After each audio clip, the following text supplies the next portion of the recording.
I wish I would have known then that the hug he gave me before I went to sit down was the last hug I would ever get from him. I would have held on to him a lot longer. After the red SUV flew past us, it was pure chaos. I will never, ever forget the horrible sound of the car hitting bodies and the thud of bodies landing on the ground. I immediately grabbed my favorite plaid blanket, ran up the street to find my boys.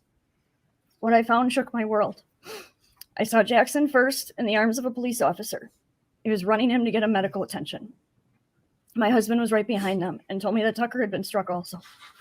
Pointed me back to the direction where Tucker was. Can you do the second photo, please? I'm sorry, guys. I got kids, and I'm feeling every fucking word she's saying. I'm feeling it. My world came crashing down at that moment. Yeah. I wanted to scream. I wanted to throw up and cry. Adrenaline kicked in, and I went to find my boy. I spotted Jackson's baseball hat lying in the road first. Then Tucker's hat. Then I found Jackson's shoe. That this dad hasn't killed this guy in court is an amazing. I finally spotted him. He was one of I couldn't be in the same room with lying in the road. I couldn't be in the same room. Those cops would have to literally stop me from killing him. It's not happening. That's how I found him. They're sticking out from under the blanket. I stayed at Tucker's side as he lay in the road waiting for an ambulance to come back for him.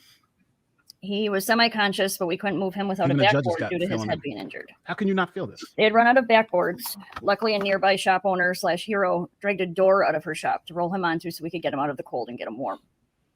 An hour laying out in the cold road where he was thrown from impact.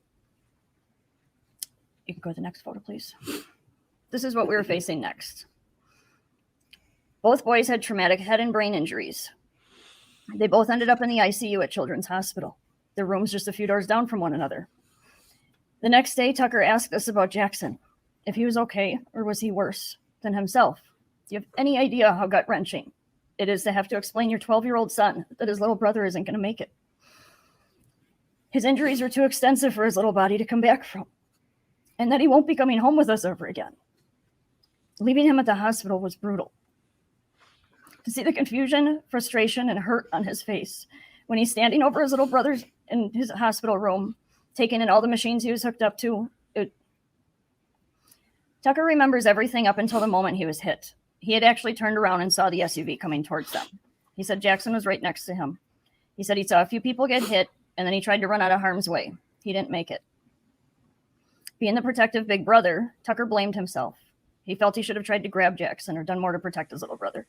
It broke my heart to hear him saying these things.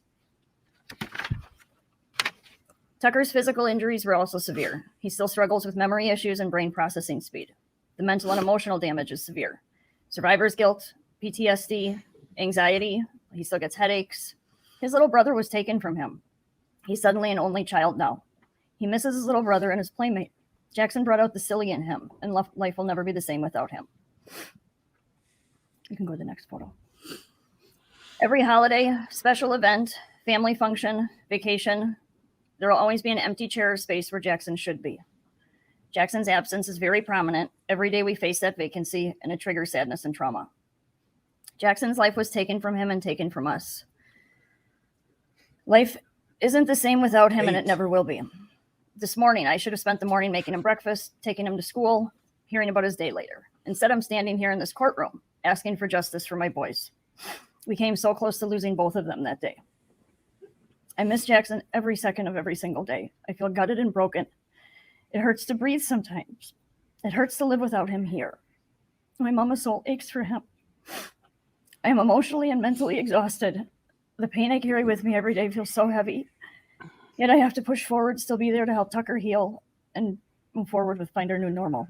Can you go to the next photo, please? God, snip his ears off. As a family of faith, we know this man will face God's judgment someday for his actions. I think that'd be too good. Until this guy's got to suffer. Like, this is a duty and responsibility to all the victims to sentence this man to the maximum penalty allowed under Wisconsin law. No, extradite him to fucking Texas. Oh, yeah. Let's get it done. Our lifetime, nor our son Tucker's lifetime. We have learned throughout this trial that this man is incapable of empathy or remorse. No. He has shown no sympathy nor apology for all of the pain, suffering, and loss of life he has caused to so many. This man not only took Jackson away from our family, he violently ripped Jackson out of our lives. Jackson was only 8 years old. 8. He only had 8 years here with us. He was robbed of everything. He'll never get to hit a home run, catch frogs with his brother again, Meet his wrestling hero, Braun Strowman. He won't ask a girl to prom. He won't go to college, get married, or have children of his own. Jackson will never be able to do any of these things. These milestones will never happen. He was a bright light in our lives. He was very shy to most people, but those close to him, to his family, he was a big ball of energy. He was charismatic and full of light and life. His life was cut out way too short. Jackson and the other victims deserve justice. We deserve closure in order to heal and find our new normal. We hope to achieve that today. Thank you. And thank you, prosecution, Judge Darrell. You know, Nick, I can't continue on with this, bro. I'm like fucking got tears in my eyes right now from this fucking shit, bro. Dude, I'm saying this is too much, bro. Bring in the second group. Yeah. They going on break now. Yeah. Take about a 10-minute break. Thank you. We need some comedy after that. Oh my God. No, I'll tell you, shit happened. She got real maybe like 2 weeks ago here in New York with me and my kid. So we go to McDonald's to get some shit.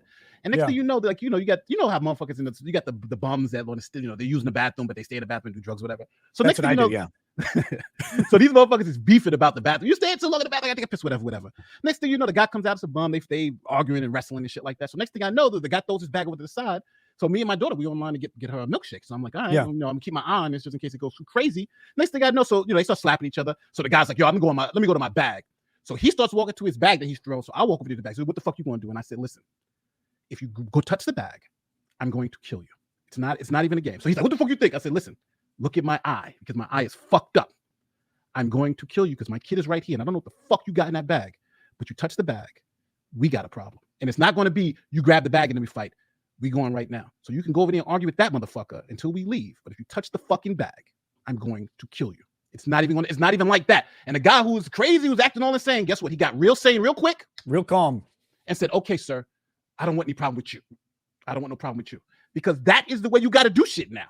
Yeah. He's going to the fucking bag. That bag, I don't give a fuck what's in. I don't give a fuck. He could have a gun. He could have a knife. It doesn't matter. You don't know. You touch that bag while I'm in here with my kid, you will die. And if we go in the bag, there's nothing inside there. That's fucked up. But that's the issue. And he didn't go in the bag. He went back and started arguing, waiting for me to leave, which is fine. I'll go back to my argument, sir. Yeah, they're waiting for me to leave. Thank you. But that's the way you got to be with these crazy motherfuckers. Jesus. Yeah, I'm not letting him go into that bag. What would you have done? Would you have let that? You and McDonald's? Hell no. Would you have let him go into the bag? And then everybody starts clapping. Everybody's clapping for me. But I'm like, you motherfuckers supposed to do the same shit. What are you clapping for? We're just gonna watch him go into the bag and figure out what the fuck is going on. You saw that shit. You saw that video from the other day, right? Where the dude he probably started it. It's hard to say like with the timeline, but he gets hit by a couple guys and he goes over to his bag, pulls out a fucking hatchet, busting everything up. Like, you can't have that shit running around with your kids out. No, thank you. No, if again. And again, I don't want people to think I'm like some type of Superman who goes out there for fights. No, the fact that I was in there with my kid was the reason why I had to stop it. Because I wasn't going to be on the fucking news with, the guy, he went into the bag and started shooting shit up. That wasn't going to happen. So, and I think people need to start thinking about these things. We're not going to wait for them to go into the bag. Going to a bag when you're angry is a reason that I may kill you if my kids are in there. Absolutely, because I know what happens when reasonable fear. Bags. Yes, absolute reasonable fear. We've seen plenty of it, plenty of that outcome. Here's the my favorite part of the story though. You just told because I know you saw it. It's the look on his face that Drex and I always called the bitch up. Yeah. It's yes, sir. Like you were tough 2 seconds ago. You're not screaming at him. Right now. You know what? Well, he knew shit was serious because he was arguing with it was like a white. It could have been white, maybe Latino guy. A white looking Latino guy because they were arguing. But now you got a black guy who's I can still bench press 250 pounds, and I'm sitting there in front of your bag saying, we're about to get into it. And now you got to wrestle me and this other motherfucker too. And, so he understood what was going on. And I think also with the Darrell Brooks thing, if I was a liberal, which I am not, how can you be so against gun control? How can you be so against the Second Amendment? Because if someone had a gun with the Darrell Brooks, things could have turned out different. Not saying it would have, but it could have. And there's so many instances, even here in fucking New York, where somebody comes in, like I've been in an active shooter situation. I've been in an active shooter situation where someone came to kill everybody. And you know what? That person had all the power because that was the only fucking person there with a fucking gun for about 3 or 4 minutes. That's what gun control gets you. What's that saying? In the land in the land of the blind, the man with one eye is king. Well, the person with the gun or in that McDonald's. Or in that McDonald's. That's the truth. That's the theory of gun control is that in Waukesha, for example, anybody could have had a gun. Right. And you never know who it is. You never know how many. The question is in Texas, how many bullets would have riddled that car before it hit anybody? Yeah. Like or before it hit the second group of people or the third or whatever. At some point, there's only one guy who fired off rounds. It was one officer who got 3 rounds off, didn't put it on, couldn't put it on him, which is hard to do. I mean, it's a moving vehicle. You know, in movies they make it look easy. It's not that simple. It's like going watching The View, and they're like, why don't they just shoot him in the leg? Do you know how hard it is to shoot someone in the fucking leg? The legs are moving all the time. It's like these people don't know what the legs fuck are they're only talking this about. big around. Like legs are this big around. Unless, well, some people legs are bigger. Legs are like this big around. They're moving back and forth, side to side. You have no idea. It's like you miss. You don't have time to fire another shot or take aim on something else. I mean, yeah, give me fully automatic. I'll shoot for the legs.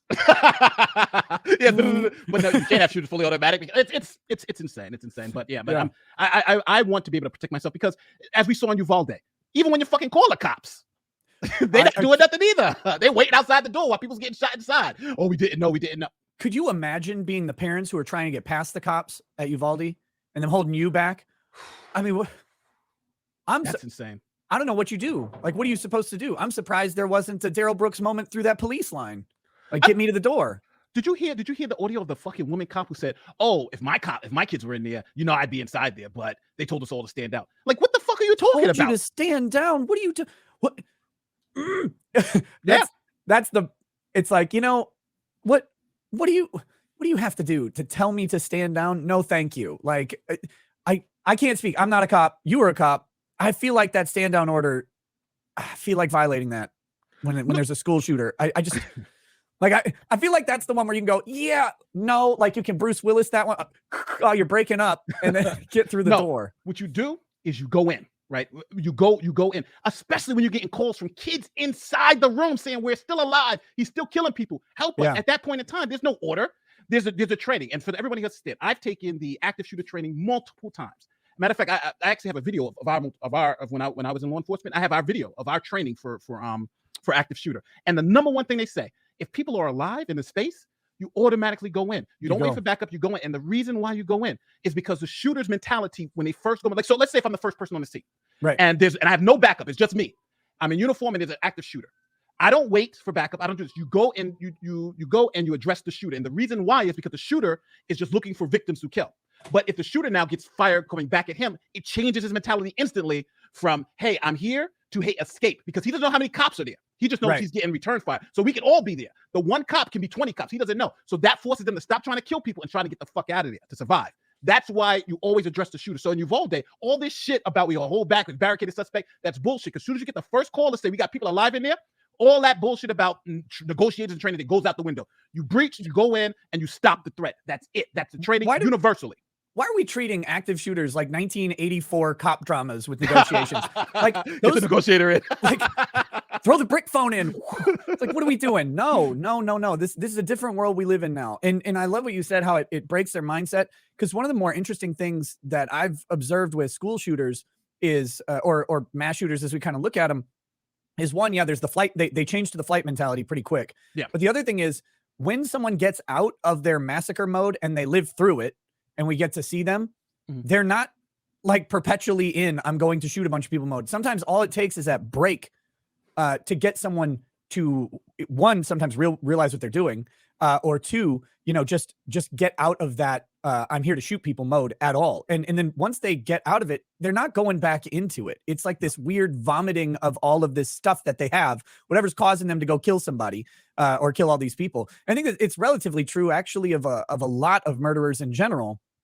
Is like once they're out of that moment, they're not the murderer anymore. They're like back to them, and the murderer is this thing, this specter that is attached to them now. Do you kind of observe the same thing, like in your work as a prosecutor, as police officer, that once people are out of that moment, they're like completely different? Yes. One thing though, a lot of it has to deal with also mental health.